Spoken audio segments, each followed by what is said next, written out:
أعوذ بالله من الشيطان الرجيم. بسم الله الرحمن الرحيم. ألهاكم التكاثر حتى زرتم المقابر. كلا سوف تعلمون ثم كلا سوف تعلمون كلا لو تعلمون علم اليقين لترون الجحيم ثم لترونها عين اليقين ثم لتسألن يومئذ عن النعيم. صدق الله. Dengan nama Allah yang Maha Pengasih, Maha Penyayang. Bermegah-megahan telah melalaikan kamu sampai kamu masuk ke dalam kubur. Sekali-kali tidak, kelak kamu akan mengetahui akibat perbuatanmu. Kemudian sekali-kali tidak, kelak kamu akan mengetahui. Sekali-kali tidak, sekiranya kamu mengetahui dengan pasti, niscaya kamu benar-benar akan melihat neraka Jahim. Kemudian kamu benar-benar akan melihatnya dengan mata kepala sendiri. Kemudian kamu benar-benar akan ditanya pada hari itu tentang kenikmatan yang megah di dunia itu. Terima kasih Teh Devi. Sadaqallahul adzim wa sadaqa rasuluhun nabiyul habibul karim wa nahnu ala dzalika minasyahidin wa syakirin. Alhamdulillahirabbil alamin. Baik, selanjutnya tidak memperpanjang waktu kepada Ustaz Zia yang diberikan waktu sampai 5.40 ya Kang ya. Sampai 5.40 nanti dilanjut dengan diskusi. Mangga disanggakeun waktu. Ya, hatur nuhun Ustaz Muhammad Faisal Adha. Ya, bismillahirrahmanirrahim. Assalamualaikum warahmatullahi wabarakatuh. Waalaikumsalam warahmatullahi wabarakatuh. Yang saya hormati Dekan Fakultas Hukum, Prof. Dr. Efik. Alhamdulillah, yang saya hormati juga Pak Rektor, Profesor Dr. Haji Edi Setiadi, dan para dosen Fakultas Hukum, juga tenaga pendidikan yang saya hormati.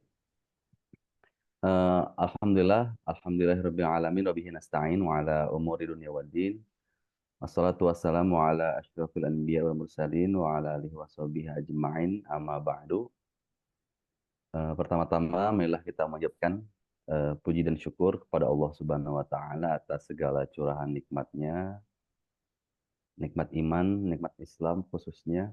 Nah, sehingga kita dapat merasakan nikmat itu hingga hari ini dan menjadi seorang muslim. Nah, sholawat beserta salam tidak lupa selalu kita curahkan kepada Nabi kita Nabi Muhammad SAW, keluarganya, kepada sahabatnya, kepada tabi'in, hingga kepada kita semua selaku umatnya di akhir zaman. Saya izinkan untuk nge-share slide. Tidak bisa ya? Nah, sudah terlihat? Sudah terlihat. Ya. Nah. Baik, para Bapak dan Ibu, Alhamdulillah untuk subuh hari ini kajian tafsir, yaitu kita akan membahas tentang surat At-Takatsur. Nah, ini surat At-Takatsur ini mungkin salah satu dari surat-surat yang ada di juz amma, juz 30. Mungkin banyak dari kita yang menghafalnya, kita memahaminya, menghafalnya. Ya. Insya Allah semuanya sudah hafal juga ya, karena surat pendek. Nah, tapi sebenarnya kajian di dalamnya, tafsir tentang At-Takatsur ini luar biasa ya. Memberikan kita tentang pandangan berbeda tentang melihat dunia ini. Nah, surat At-Takatsur ini dari Imam Al-Qurtubi itu mengatakan bahwa At-Takatsur ini mayoritas mufassir itu menyebutkan surat dari Makkiyah. Makkiyah itu berarti surat yang turun di kota Mekah. Nah, sedangkan Imam Al-Bukhari itu meriwayatkan surat ini termasuk Madani. Cuman mayoritas mufassir itu mengatakan ini adalah Makkiyah.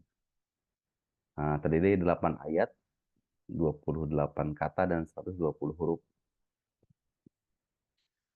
Nah, kemudian setelah tahu nuzul dari mana, setiap surat itu ada asbabun nuzul, itu sebab turunnya surat. Nah, sebab turunnya surat At-Takatsur ini adalah dari hadisnya Ibnu Abi Haitham.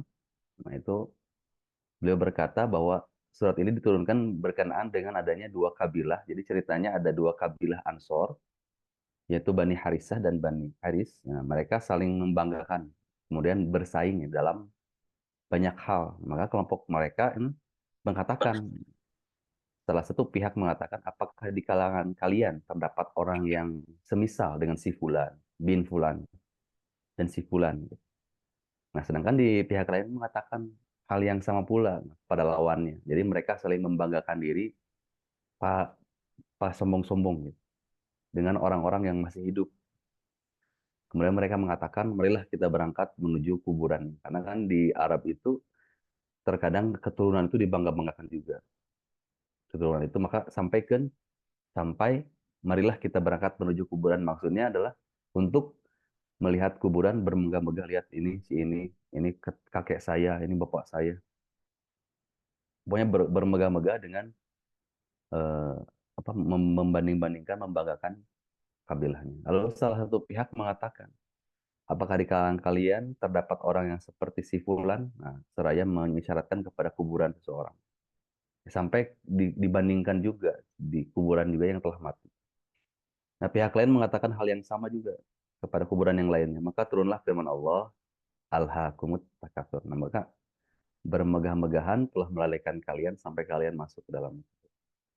Nah, sesungguhnya dari apa yang telah kalian lihat itu ada suatu pelajaran bagi kalian dan juga kesibukan. Nah, ini dari tafsir Ibnu Katsir yang. Nah, ini sebab turunnya ayat. Maka ini membuktikan bahwasanya perilaku seperti ini tuh Allah Subhanahu wa taala melarang. Kemudian di ayat pertama para Bapak Ibu sekalian, ini Allah berkata alhaakumut takatsur. Nah, berbangga-bangga dalam memperbanyak hal yang duniawi telah melalaikanmu. Nah, itu dari kata alhau ya. Yaitu artinya adalah melalaikan ataupun bisa mengerjakan yang penting sehingga meninggalkan yang lebih penting, ataupun mengerjakan sesuatu yang kurang penting, sesuatu yang pentingnya ditinggalkan. Nah, itu lalai gitu. Alhakum berarti engkau telah dilalaikan. Nah, dengan at-takatsur. Nah, takatsur ini adalah tadi berbangga-bangga. Sebenarnya asal katanya dari takatsaro, artinya memperbanyak. Tapi ada hubungan antara dua belah pihak, maka takatsur. Nah, saling berbangga-bangga, saling memperbanyak sesuatu yang bentuknya duniawi, bentuknya duniawi. Jadi takatsur berbangga-bangga, diartikan berbangga-bangga dalam memperbanyak. Jadi karena ada persaingan antara dua belah pihak, maka persaingan bisnis berbangga-bangga, sehingga dari berbangga-bangga tadi, kemudian dari melaksanakan hal-hal seperti tadi itu melalaikan ke sesuatu yang lebih penting dari itu. Jadi terlalaikan oleh itu. Nah, Allah Subhanahu wa taala berfirman, "Dzarhum ya'kulu wa yatamatta'u wa yulhihimul amala fasaufa ya'lamun." Nah, biarlah mereka di dunia ini eh, teguran Allah kepada orang-orang yang kufur. Mereka bermakan, bersenang-senang dan dilalaikan oleh angan-angan kosong. Ah, maksud dari angan-angan kosong ini adalah mereka menganggap gitu bahwasanya memperbanyak harta itu adalah sesuatu yang sangat penting, sangat penting. Nah, sehingga perintah Allah dan lain sebagainya ditinggalkan karena itu dianggapnya tidak penting. Nah, maka angan-angan kosong ini, nah, maka kelak mereka akan mengetahui perbuatannya. Kelak itu berarti nanti di kehidupan selanjutnya.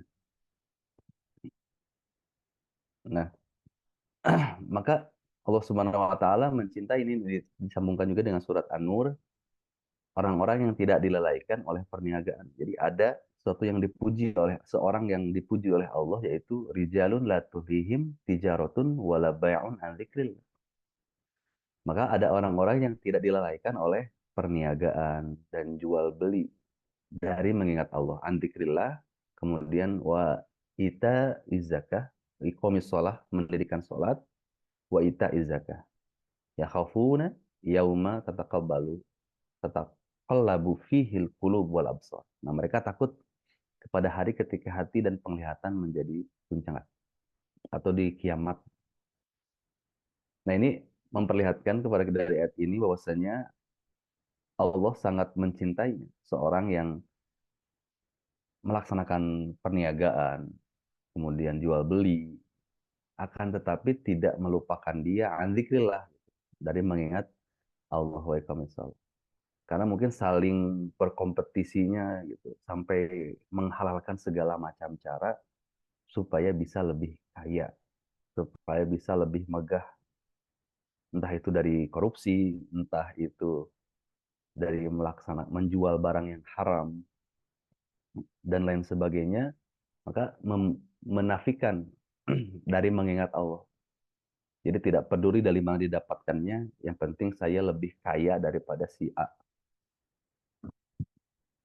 Nggak penting bagaimana mendapatkannya, yang penting saya lebih mulia daripada si A. Atau jabatannya lebih tinggi daripada si berlomba-lomba hingga menghalalkan segala macam cara, sehingga ketika menghalalkan segala macam cara, mereka melupakan zikrillah, melupakan untuk mengingat Allah, karena terlalaikan oleh hal-hal yang berbentuknya duniawi. Nah, kemudian ya ayyuhalladzina amanu di surat Al-Munafikun ayat 9, ya ayyuhalladzina amanu la tulhikum amwalukum wa auladukum an dzikrillah. Diingatkan lagi oleh Allah, hai orang beriman, untuk khusus orang beriman, maka seperti ini adalah contoh bahwasanya sifat dari orang yang beriman. La tulhikum amwalukum wala auladukum. Janganlah harta bendamu dan anak-anakmu membuatmu lalai dari mengingat Allah. Kembali lagi, andikrillah, mengingat Allah. Jadi yang bisa melalaikan itu untuk manusia di dunia ini adalah amwal wa aulad, keturunan. Karena kan tadi bangga-bangga dengan apa namanya? Keturunan siapa, ini siapa, kemudian harta.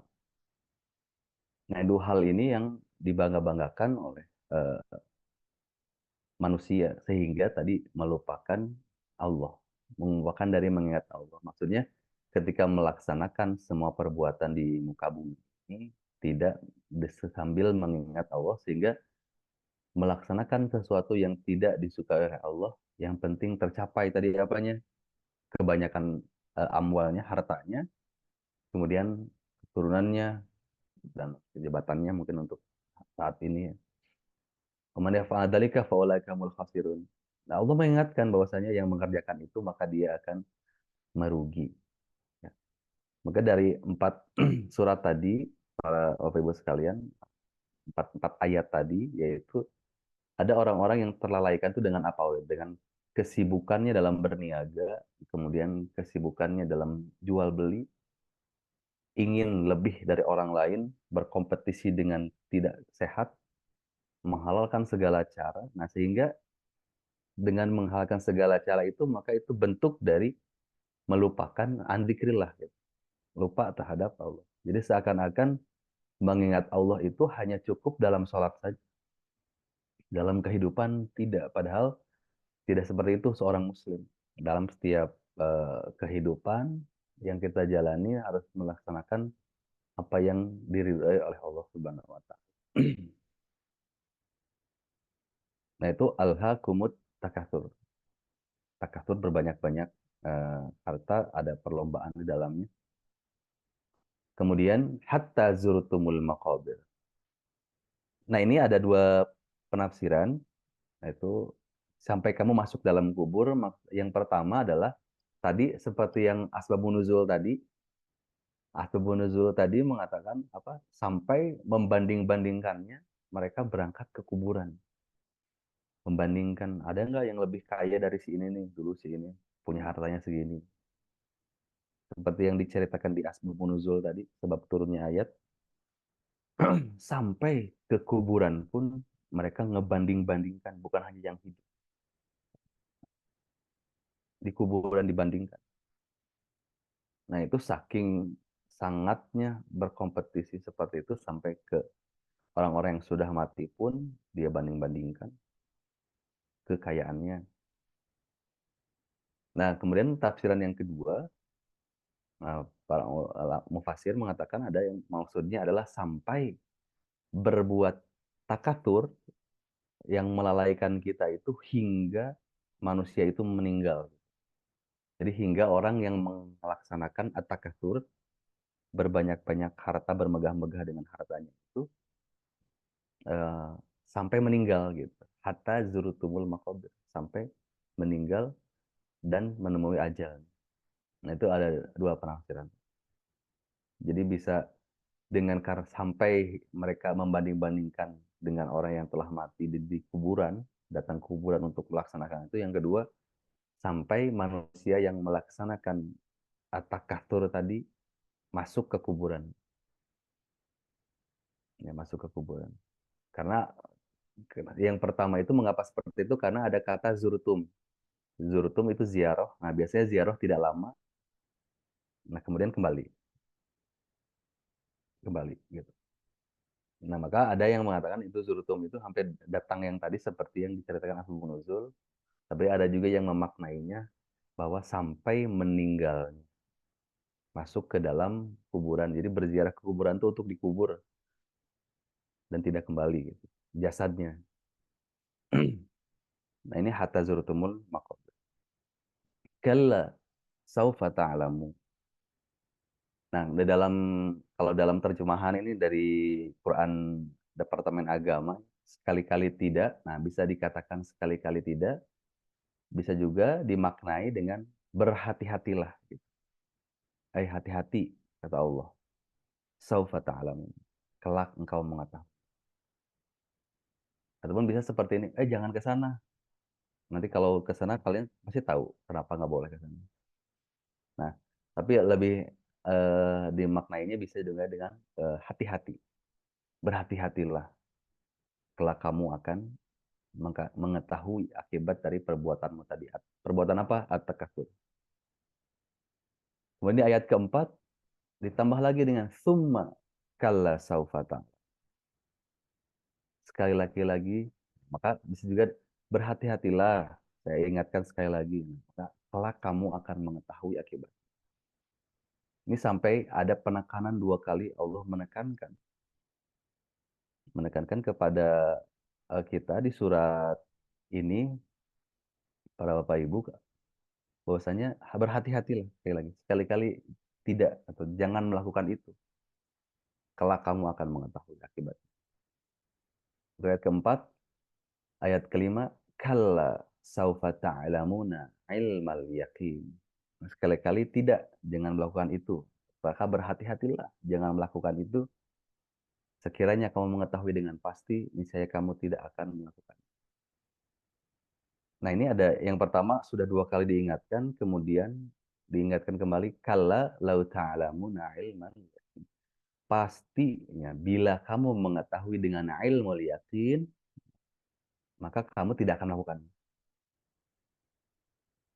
Maka derajatnya para Bapak Ibu sekalian, derajatnya bisa dua, ada tiga derajat ya, ada yakin, ilmu yakin, kemudian ainul yakin, sama hakul yakin. Nah, ini di ilmu yakin. Misal ngambil contoh ya, Ustaz Adha sudah pernah ke Maroko, Ustaz Adha? Dacan kantos. Dacan kantor, tapi yakin ada Maroko. Wah, yakin ada Maroko. Kenapa yakin ada Maroko? Ada di peta. Di peta, terus di pengetahuan ya. Ya, dalam ilmu pengetahuan. Nah, tapi yakin ya, itu berarti ada ya Maroko itu. Ada. Dicilirin ayam Maroko kan. Oh iya, ayah Cordoba. Tacan oge, Pak ke sedadahan mah tacan oge kayak ka Maroko nu si itu. Nah, itu. Nah, Ustadz Adha yakin ada Maroko meskipun belum pernah ke sana. Kenapa? Karena itu sudah menjadi pengetahuan, kemudian diketahui, nah maka masuknya kepada ilmu yakin. Nah, maka orang-orang yang takatur, kemudian Allah ingatkan, kalla saufa ta'lam. Kalla saufa ta'lam. Nah, kalla lau ta'lamun ilma. Jangan ngelakuin itu, maka berhati-hatilah. Kalau kamu mengetahuinya, pasti kamu tidak akan mengerjakannya. Nah, maka ketika ilmu yakin itu sudah ada pada diri seorang muslim, maka melakukan itu pun tidak. Nah, kemudian bila Ustadz Adha pergi ke Maroko, tinggal di sana 1 hari 2 hari, visit gitu, berwisata, maka sudah menjadi ainul yakin. Kenapa? Karena matanya melihat langsung. Oh iya, benar, Maroko teh ada.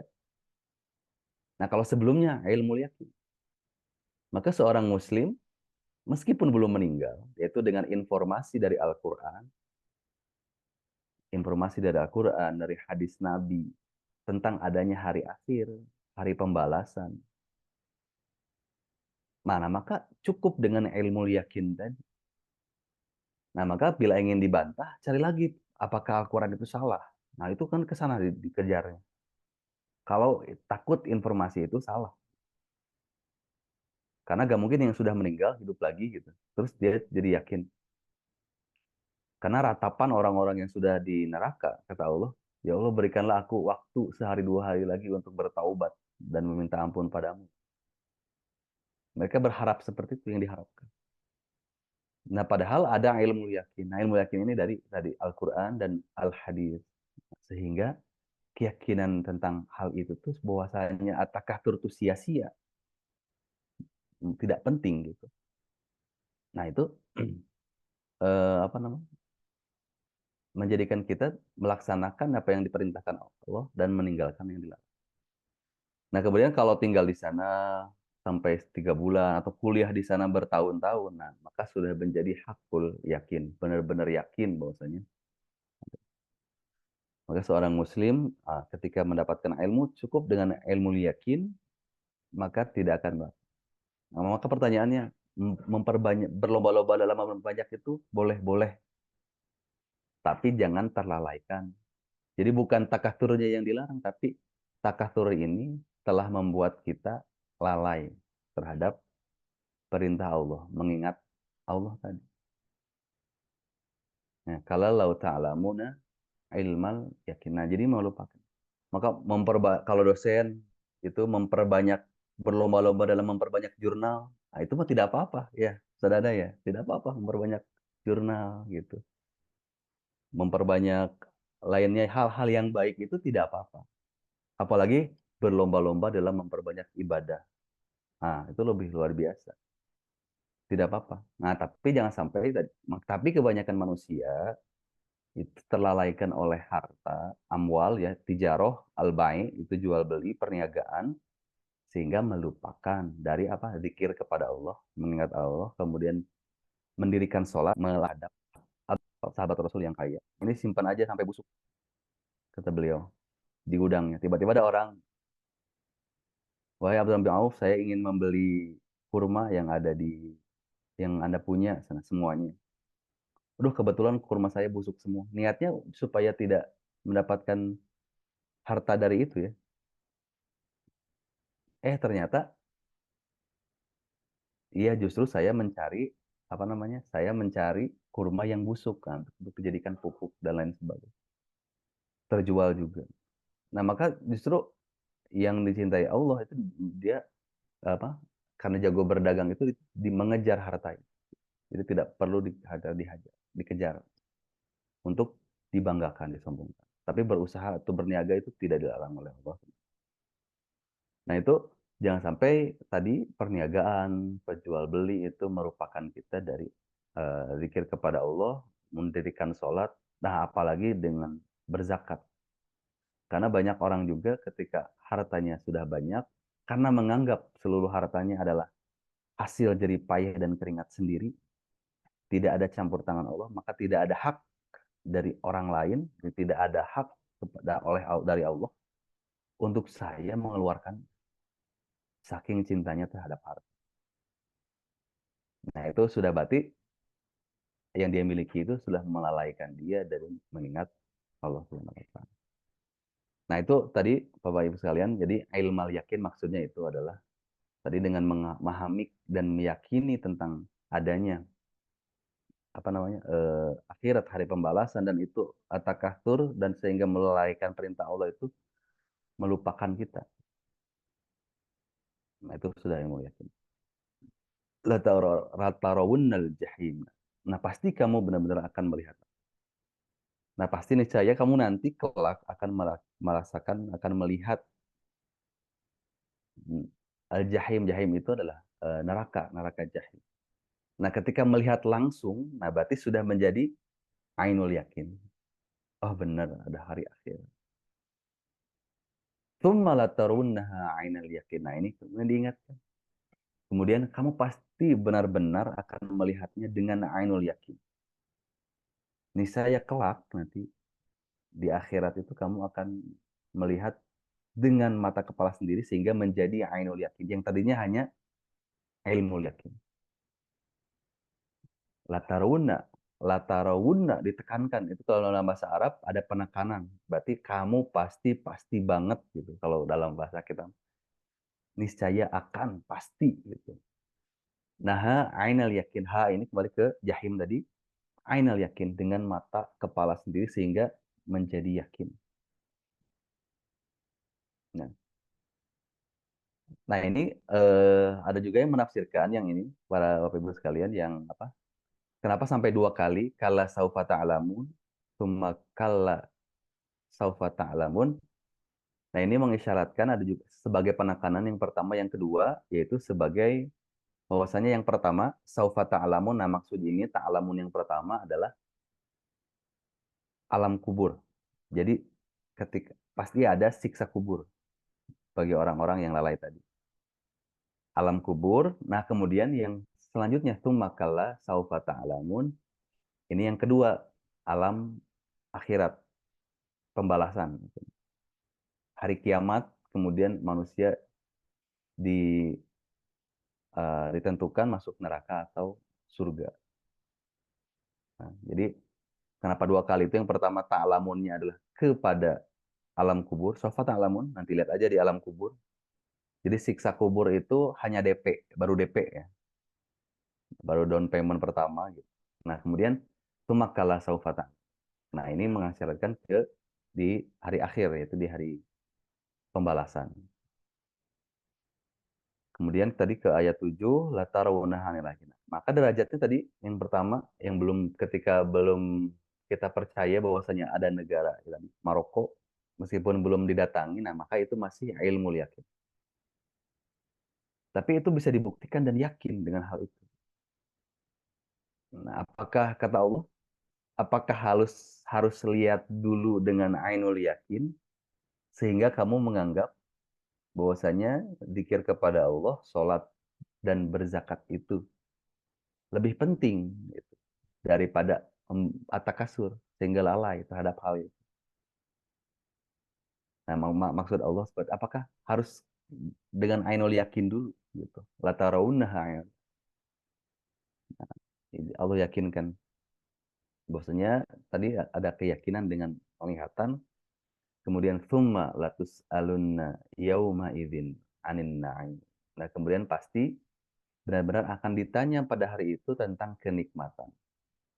Nah, ini ada dua penafsiran. Yang pertama, kemudian kamu pasti akan ditanya hari itu. Yang maksudnya adalah ditanya tentang, lihat kan betapa nikmatnya, bahwasanya atau betapa terbukti nikmatnya di hari akhirat itu, di hari pembalasan itu.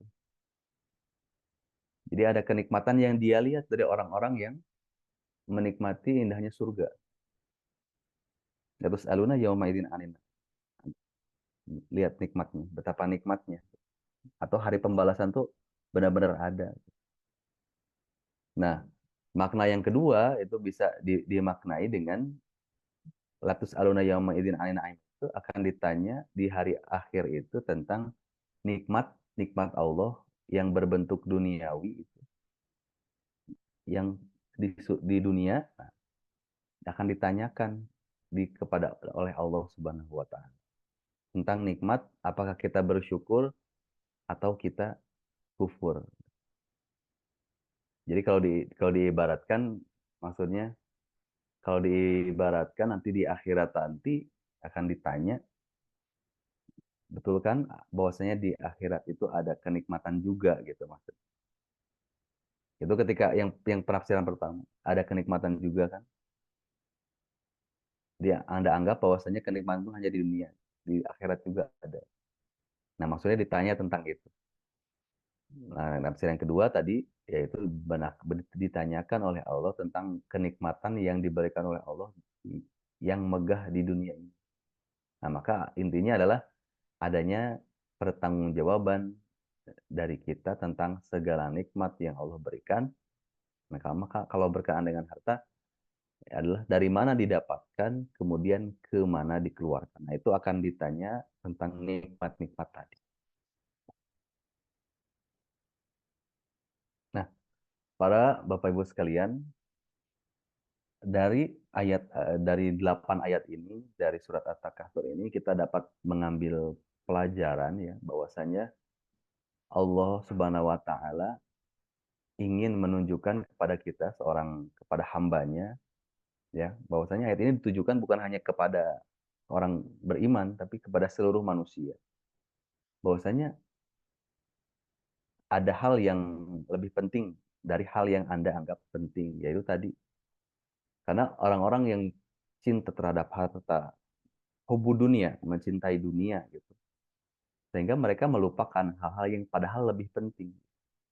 Nah, berarti Allah Subhanahu wa taala itu ingin mengajarkan kita tentang bagaimana pola pikir, bagaimana pandangan hidup seorang muslim. Seorang yang beriman, yang baik. Itu pandangan hidupnya seperti apa sih melihat dunia ini?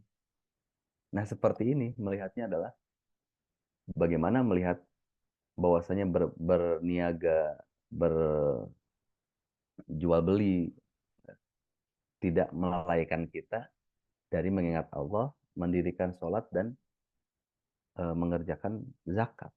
Nah, karena berkaitan. Biasanya dalam taruh jual beli berdagang ini tidak ingat kepada Allahnya apa? Berarti melaksanakan menghalalkan segala macam cara. Wa iqamis shalah, nah biasana karena sibuk berdagang, sibuk berbisnis, sok ninggalkeun sholat. Itu yang membuat lalainya. Nah, yang selanjutnya, sifat selanjutnya setelah meninggalkan sholat, itu dia suka melupakan zakat. Kenapa? Karena menganggap hartanya adalah dari... Maka Allah ingin memberikan frame berpikir seorang yang beriman kepada Allah. Ya. Karena manusia itu bertindak dengan pemahamannya, ya ilmu yakin, kemudian menjadi niat dan menjadi perbuatan. Menjadi perbuatan.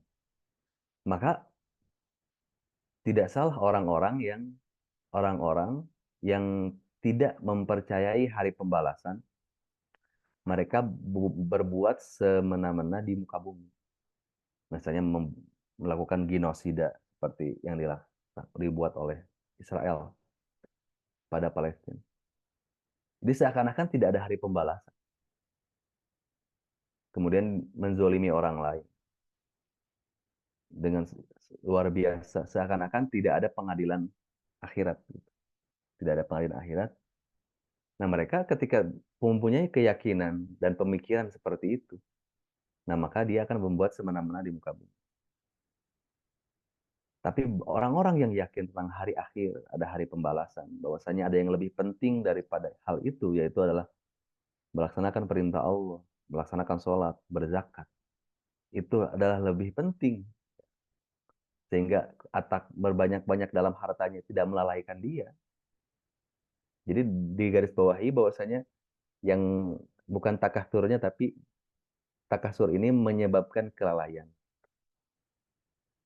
Menyebabkan kelalaian dari mengingat Allah, mendirikan sholat. Nah, biasanya penyebabnya adalah harta ya, atau tijaroh atau berbisnis ya, sehingga ingin terlihat lebih gitu.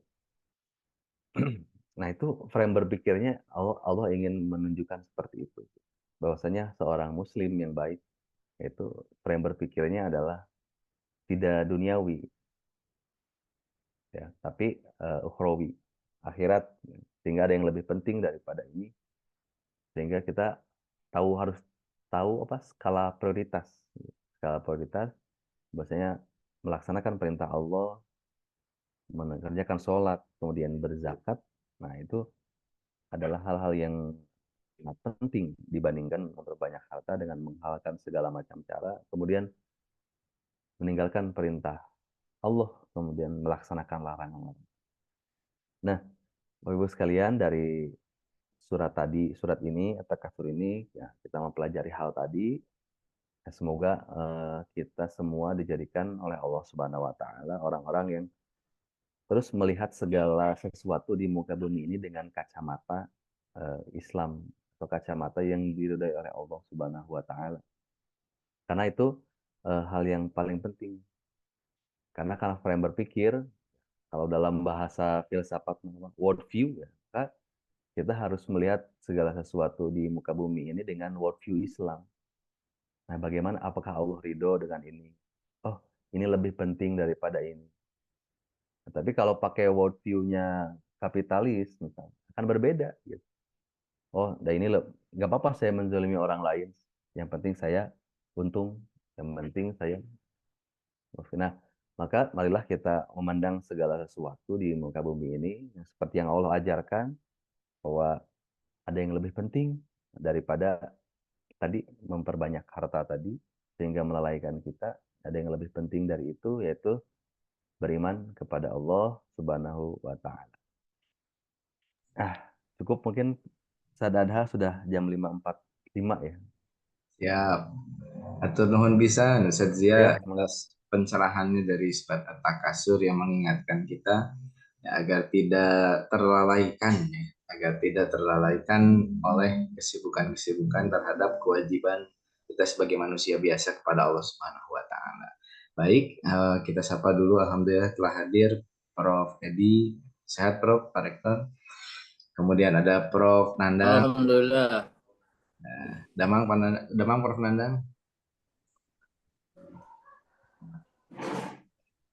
Mangga, sekarang kita buka dulu diskusi. Alhamdulillah, saya. Assalamualaikum. Salam, Punten ada Prof. telat ya. Siap. Mangga, sekarang kita buka diskusi. Dipersilahkan kepada hadirin untuk apabila ingin bertanya, ada yang ingin bertanya kepada Ustadz Zia terkait dengan surat At-Takasur atau hal lainnya, dipersilahkan. Bertanya atau menambahkan pada. Boleh menambahkan, boleh. Mangga, Bapak Ibu. Assalamualaikum Pak Ustadz. Waalaikumsalam warahmatullahi. Ini tadi kan yang dibicarakan terkait dengan melalaikan, gitu ya. Berarti kan bukan meninggalkan ya, melalaikan itu. Nah, kalau kita bicara kriterianya dari melalaikan itu kan beda ya dengan meninggalkan. Kadang-kadang kan kita tersibuk, oke, sok lalainya orang tadi. Kadang mah ngobrol gitu misalnya. Artinya berarti kan harus ada ukuran gitu ya, ukuran apa misalnya sekarang Pak Adha lagi sibuk ujian gitu ya, jadwal ujian, lalu pas ada masuk waktu sholat asar gitu, padahal ujiannya acan beres. Nah, ketika ada hal-hal yang seperti itu gitu kan, mana ya, apakah kan ini juga belum minanas gitu ya, kita harus mengawas ujian terkait juga dengan tadi penjadwalan tugas gitu ya, tugas dari pimpinan gitu. Nah, dalam keadaan seperti itu, kalau terpaksa ya, terpaksa memang jadwalnya begitu gitu. Kecuali memang jadwalnya bisa diberhentikan sebelum misalnya tadi waktu sholat asar.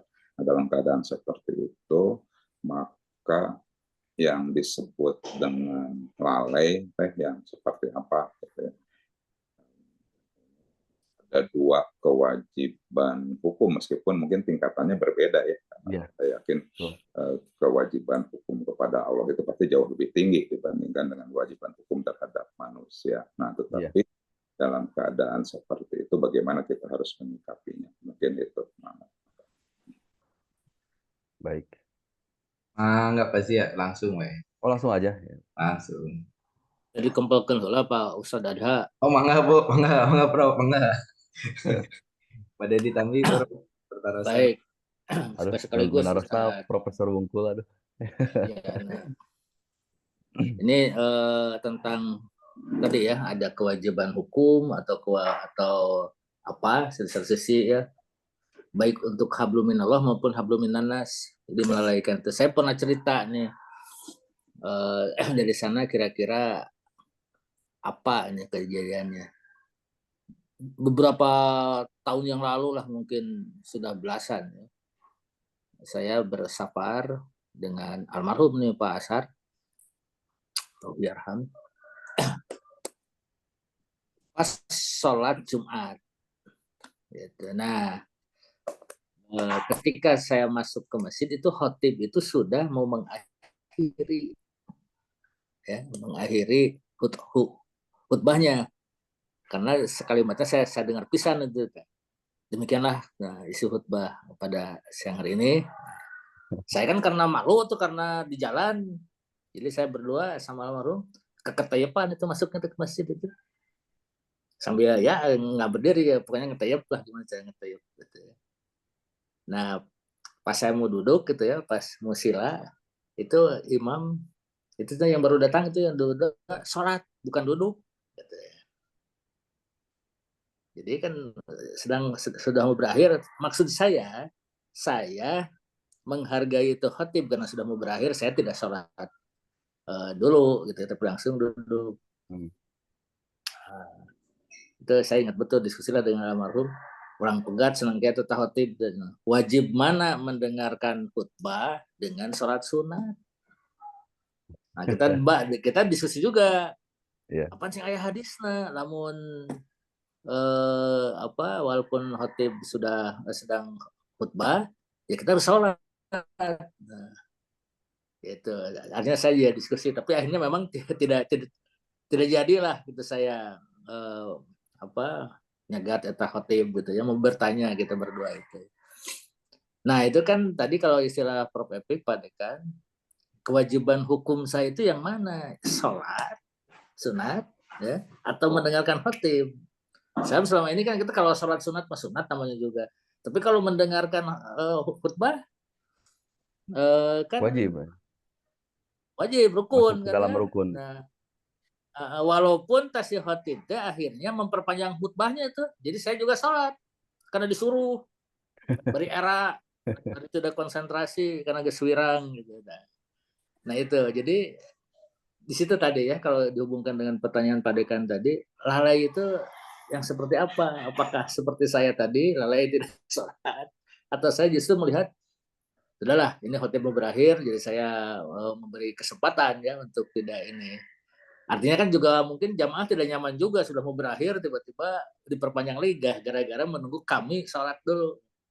Nah itu kira-kira Ustaz Jia ya, pengalaman hidup. Jadi betul tadi melalaikan, padahal kita sedang melaksanakan kewajiban hukum, misalnya melaksanakan amanah tadi, ngawas ujian atau apa.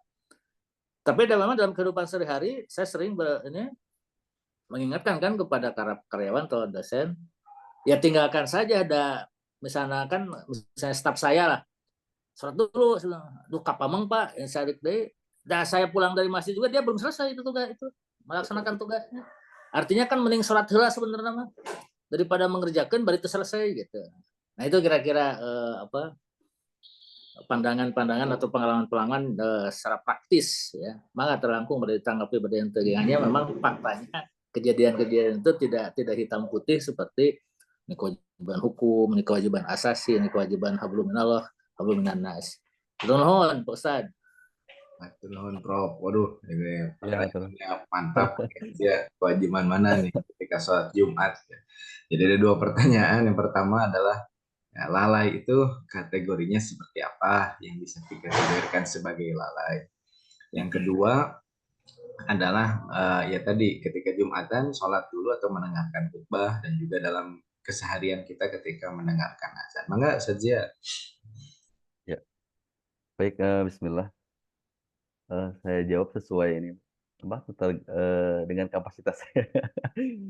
Eh, untuk yang pertama, yang Pak Epik ya, untuk apakah melalaikan itu adalah mengesampingkan gitu ya, atau menunda dahulu gitu, atau melalaikan itu adalah benar-benar meninggalkan. Nah, emang terkadang dalam apa, dalam kehidupan sehari-hari suka apa, seperti kejadian yang Prof. Edi tadi, memang suka ada fenomena-fenomena yang insidental seperti tadi gitu. Nah, kita khususkan misalnya sekarang kepada yang tadi yang mengawas ujian misalnya, yang biasanya yang dari jam 2 ya sampai ke melewati asar gitu. Nah, kemudian azan asar nih kan. Nah, apakah itu bentuk kelalaian gitu? Nah, maka kalau pendapat saya pribadi itu bukan bentuk kelalaian, karena setelah melaksanakan pengawasannya, kemudian tetap melaksanakan sholat gitu, meskipun ditunda terlebih dahulu. Tapi emang sebenarnya idealnya emang harusnya sholat dulu, tapi situasi dan kondisi tidak memungkinkan. Nah, tapi mungkin tidak bisa dikategorikan sebagai lalai atau meninggalkan terhadap perintah Allah. Tetap melaksanakan eh, perintah itu gitu. Nah, mungkin kalau berkaitannya dengan apa namanya, ada pendapat apa tentang sholat, apakah laki-laki itu wajib sholat di masjid, nah, atau gimana? Nah, itu kan ada perbedaan pendapat, perbedaan pendapat. Nah, tapi maksud melalaikan di sini adalah sampai lupa dan tidak mengerjakan sama sekali sholatnya, karena kesibukannya dengan hal-hal yang bersifat duniawi. Nah, nah, mungkin kalau setelah melaksanakan pengawasan terus jadi lupa, udah sholat kemudian langsung makan naon gitu, sampai waktu maghrib, pas maghrib di jalan pulang awas gitunya, lu 14 sampai rumah pada isya tunduh tidur. Nah, itu masuknya ke dalam lalai karena melupakan apa yang dilaksanakan, apa perintah dari Allah Subhanahu wa taala.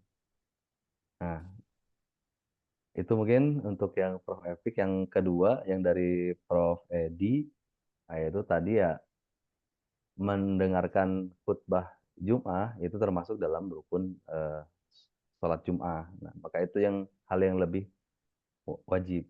Kalau sholat yang tadi itu sunnah, maka tidak apa-apa tidak melaksanakan juga.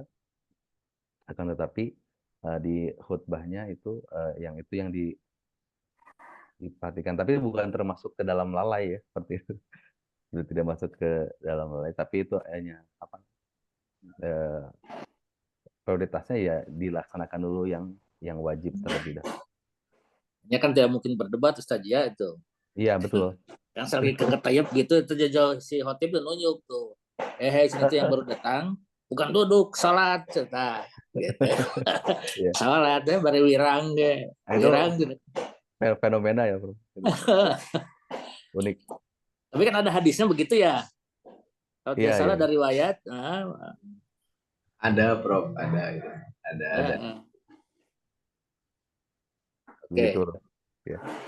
Ini karena terkadang ketika safar itu kita selalu menemukan sesuatu yang baru. Misalnya waktu itu saya pribadi pernah safar, ada tugas ya. Waktu itu lagi mengerjakan penelitian Bank Indonesia ke daerah Indramayu.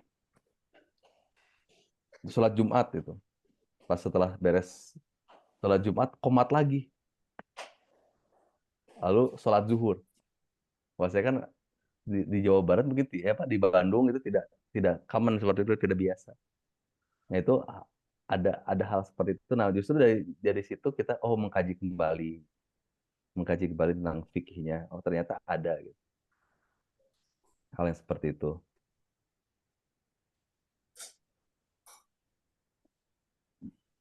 maksudnya ada dasarnya gitu Pak. Oh, ada. Nanti itu mah, tapi kajiannya panjang. Nanti Ustadz Adha bisa mengkaji itu. Itu beres sholat Jumat, assalamualaikum warahmatullahi wabarakatuh, komat lagi. Nah itu fenomena juga itu waktu di mana Pak Faris pernah cerita, Pak Faris itu waktu ke Aceh sama gitu beres sholat. Ada lagi. Nah mungkin dikaji nanti oleh Ustadz Adha nih, bisa dikaji tentang hal itu. Dari mana tuntunannya itu? Nah tapi intinya dari setiap kalau ada sesuatu yang berbeda dari kita, pokoknya jangan saya membiasakan diri untuk tidak langsung menjudge itu salah. Mungkin ilmu saya yang masih kurang. Nah itu saya selalu seperti itu sehingga dari sana kita mengkaji kembali. Oh iya. Nah jadi khazanah keislamannya kita lebih banyak lagi. Karena yang sulit itu kan kalau di Indonesia kadang toleransi beda agama justru lebih mudah daripada toleransi berbeda mazhab atau berbeda ormas begini. Itu ya maka itu yang perlu kita terus tingkatkan. Itu aja, saudara. Ya, kumaha Prof. Prof. Evik dan Prof. Edi, cekap Prof. Cekap.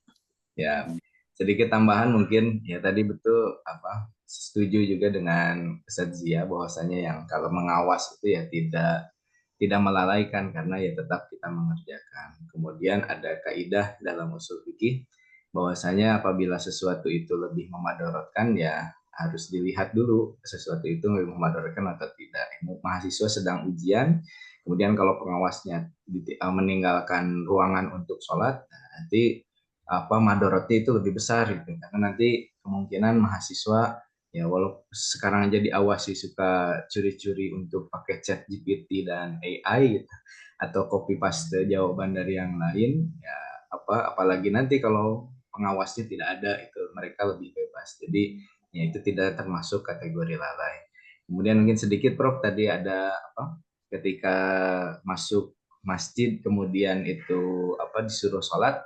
Ya memang ada hadis di Sahih Bukhari itu mengatakan bahwasanya Nabi pernah ketika ada sahabat baru datang dan Nabi sedang berkhutbah, sahabat itu akan duduk, nah sahabat itu disuruh untuk melakukan sholat dulu tahiyatul masjid.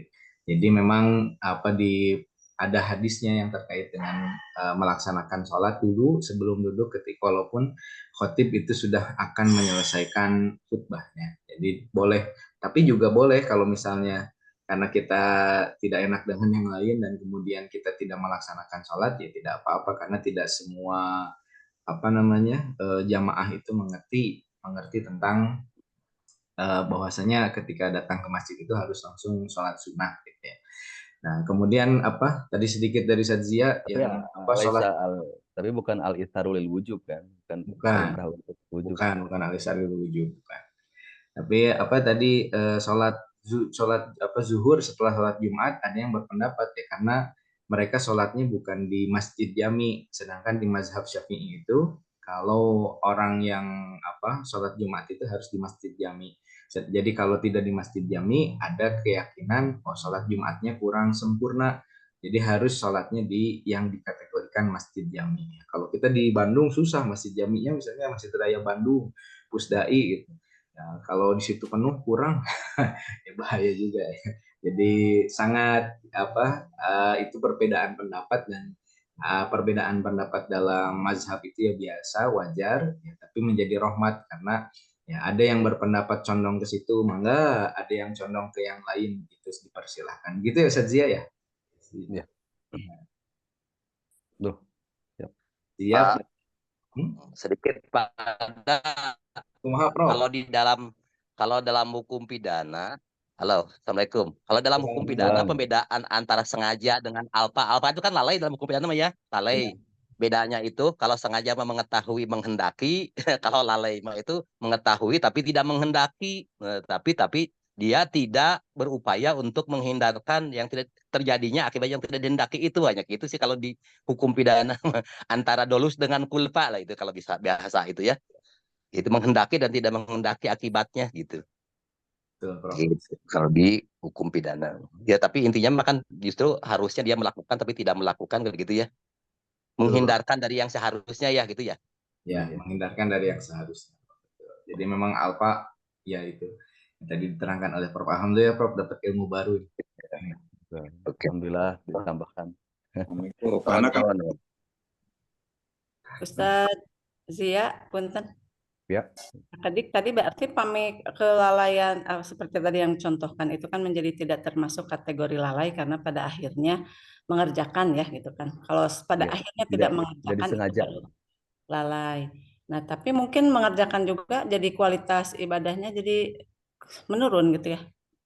Pahalanya berkurang gitu. Begitu nggak?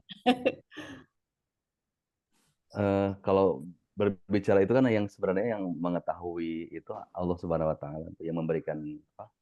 Yang memberikan kita pahala itu Allah Ya, Subhanahu wa kalau taala. pahala. Tapi misalnya kualitas ibadah yang tidak tepat waktu misalnya gitu. Tidak tepat waktu atau tapi Ada yang dilaksanakan tahapan. secara berjamaah juga lebih baik juga gitu. Baik juga.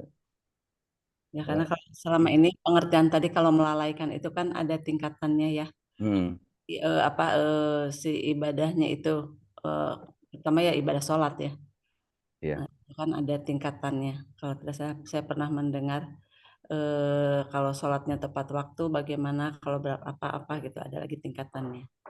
Mudah-mudahan tidak termasuk ke situ gitu yang menurun tingkatan kualitasnya tadi.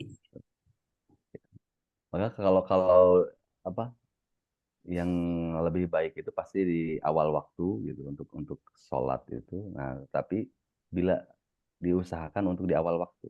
Tapi bila ada sesuatu yang hal-hal yang tidak kita yang sedang dalam kesibukan atau apa gitu bisa diinikan. Tapi itu dikembalikan lagi kepada Allah ini untuk hasil pahalanya atau apanya gitu. Ya. Baik. Ya, Bu. Waktunya sudah jam 6:03 lebih 4 ini. Ya, kita cukupkan Bapak Ibu semuanya karena persiapan untuk pengawas dan juga kegiatan di kampus. Alhamdulillah sudah selesai kajian tafsir hari ini. Prof, cekap ya Prof ya. Cekap lah. Giringan lah. Baik, Prof Rusli ya. Prof Rusli namanya badai naro si Gana atasan. Atasan lah. Di kampus di darat di tempat ngawas. Kewe di masjid duhur. Siap. Kezuhurnya. Bahkan ada mohon di Alasari. Siap, mohon. Karena kajian sudah selesai dan persiapan untuk kegiatan yang lain, kita tutup dulu majelis ini, kajian tafsir pada pagi hari ini dengan bacaan hamdalah.